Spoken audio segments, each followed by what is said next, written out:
Greetings, my friend. Welcome back to my YouTube channel with another video to help you be fit and live free.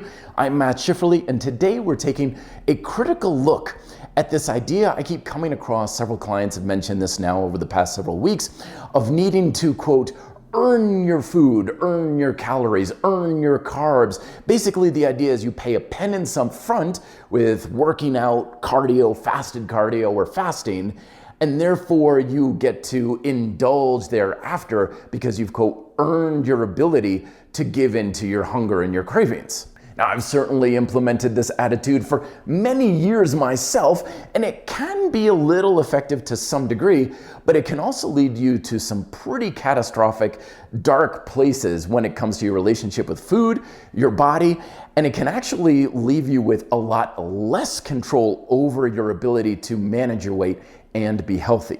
And I'm also not saying that there's some degree of truth to somehow, a tall glass of beer tastes a lot better after an afternoon of mountain biking. Or when I go over to my friend's house to watch football and have pizza, there's something that allows me to relax a little bit more with that if I do a hard workout in the gym beforehand.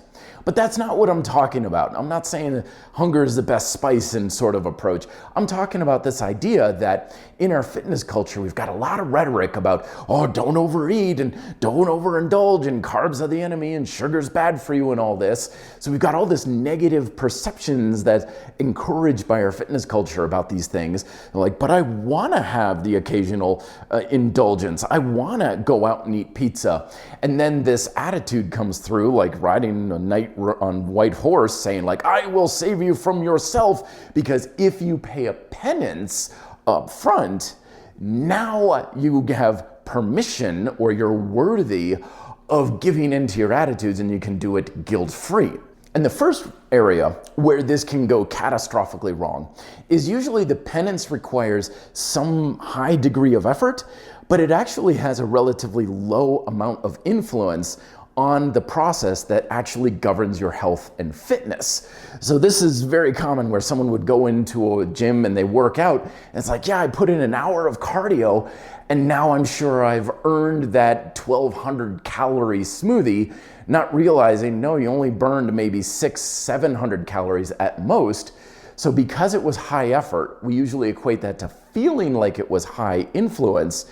And when we go into our indulgence, we actually overindulge much more than you would have otherwise indulged if you hadn't done the exercise or paid the penance to begin with. But on the other hand, you also have the simple fact that your body is always burning fat, carbohydrates, and calories just by being alive.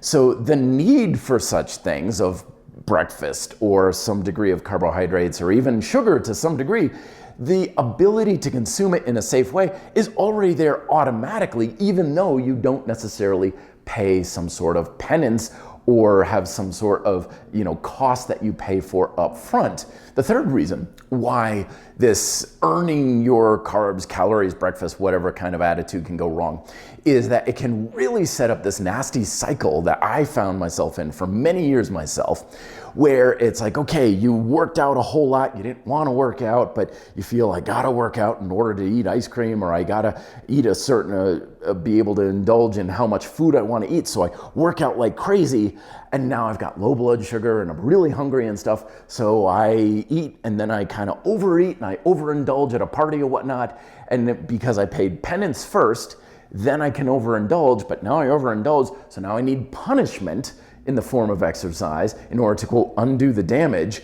But then that took so much effort and energy out of me. Now I'm craving sugar and I'm craving more food and stuff. And it's just this cycle where it's like I eat a whole lot, I work out a lot, therefore I gotta eat more. I eat more, therefore I gotta work out more. And this is what I call the cardio trap. And I was stuck in this trap for several years myself, and it is not a good place to be, because you're using exercise in an unhealthy, abusive way, so you can use food in an unhealthy, abusive way, which then requires exercise in an unhealthy, abusive way, and it's just the whole thing is just run around like crazy, spends a lot of time, a lot of energy, a lot of effort. You get emotionally attached to both exercise and food, and neither of which is promoting a very healthy relationship or use of either exercise or food. And the fourth and probably the biggest reason why I don't encourage this idea of earning your carbs or sugar or indulgences is because it runs completely backwards to a true healthy approach to food and eating. Because as I cover in my book, Be Fit, Live Free, a true healthy diet is one that is found on love and respect for your body. One where you're feeding yourself what you want and what you need in order to nourish yourself to enhance your health and fitness and your quality of life. But so much of the negative dietary rhetoric out there is completely bass-backwards. You're supposed to mistrust your body. You're supposed to dislike your body. You're supposed to punish your body. You're supposed to distrust food. You're supposed to distrust your cravings. You're supposed to restrict and starve and basically not give yourself what you want. And that's not at all the foundation of a healthy diet. Because a true healthy diet removes stress from mind, body, and lifestyle rather than causes it. It's not based on restriction and deprivation. It's based on satisfaction and fulfillment. And when we have this attitude of, I need to be worthy of able to feed myself, I need to pay a penance, therefore I can be permission to eat and satisfy myself. That's like saying I need to get permission in order to heal a broken bone. Or I need to be worthy in order to not be sick.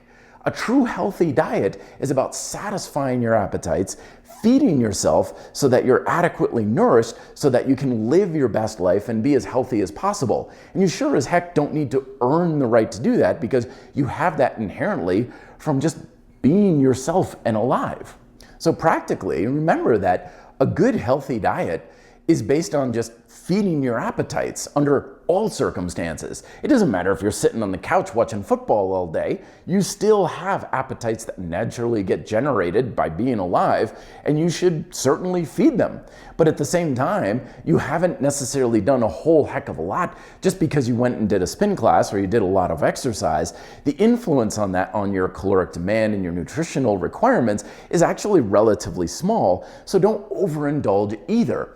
Instead, just eating for the sake of satisfaction and fulfillment, regardless of what your physical activity is like, is a much healthier approach to have, and one that's going to give you a much more balanced and sustainable level of consumption of all foods for the sake of the satisfaction of your appetites, which you certainly don't need to earn, and is also going to allow you to enjoy your food a lot more without that emotional pressure of feeling like you have to somehow be worthy of it.